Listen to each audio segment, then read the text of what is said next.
Bak görürsünüz. Kuş maşının üstünü batırır. Eti alıp koyarsan el altına, pişik aparar. Küçədən keçirsən, məhəllədə it var, it sənə hürər. Sən onların hamısının cavabını verərsən.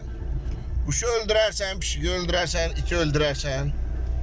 Ancaq Allah sənə ağıl verib və Ovçular İttifaqına üzv olanda sənə adekvatlıq kağızı veriblər ki, sən adekvatsan.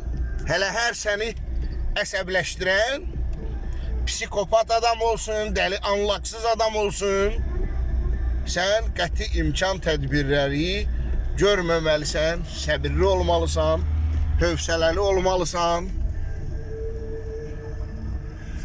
Kuş maşını batırır, maşını üçün elə qaraş dik ki, kuş batıran yerdə olmasın.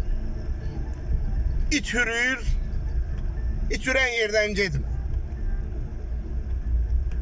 Aldığın əlində ərzaqdır nədir, elə yerə qoy ki, oğru pişiklər, kedilər onu oğurlaya bilməsin.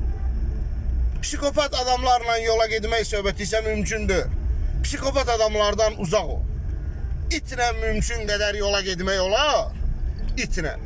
Çünki adrenalin ifraz eləmədinsə, it onu tutmadısa, adam var ki, it dəymir. O misal var, edir çefliyə heç it də dəymir. Adrenalin ifraz eləmədinsə, it onu tutmadısa, it sənə dəymir. Ancaq maalesef psikopat adamla bu mümkündür.